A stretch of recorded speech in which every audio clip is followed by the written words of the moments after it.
আসসালামু আলাইকুম। কেমন আছেন সকলে? আশা করছি সকলে ভালো আছেন। তো আমরা এখন অবস্থান করছি নাচোল স্টেশনে। আমরা বাসা থেকে চলে যাচ্ছি রাজশাহী যাওয়ার উদ্দেশ্যে। আর রাজশাহী থেকে আমরা ঢাকা যাব।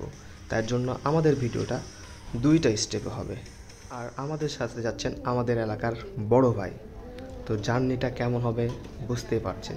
তো অনেকক্ষণ দাঁড়িয়ে থাকার পরে ট্রেন আসলো। আর ট্রেনটা যে নির্দিষ্ট সময়টা দেওয়া আছে, আলহামদুলিল্লাহ সেই নির্দিষ্ট সময় অনুযায়ী ট্রেনটা স্টেশনে উপস্থিত হয়েছে।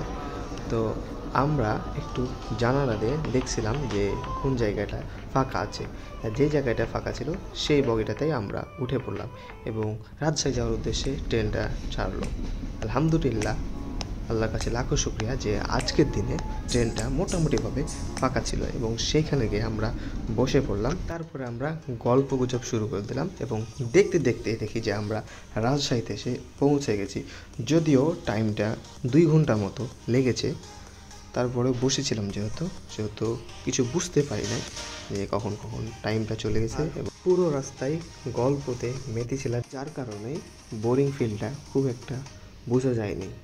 তারপরে ট্রেনটি স্টেশনে থামলো আর আমরা নেমে পড়লাম। আর আমরা আজকে রাজশাহীতে থাকবো। আর রাজশাহীতে আমার ফুফুর বাসা, তো এখানে রাতটা কাটাবো এবং কালকে সকালে আমরা রাজশাহী টু ঢাকার উদ্দেশ্যে রওনা দিব।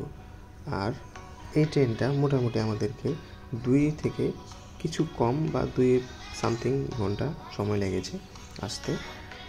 আমরা মোটামুটি 7:50 ট্রেনে উঠি এবং এখানে এসে দেখি 9:34 বাজে। তো যাই হোক, সব মিলিয়ে আলহামদুলিল্লাহ যে আমরা সুস্থভাবে রাজশাহীতে আসতে পেরেছি এবং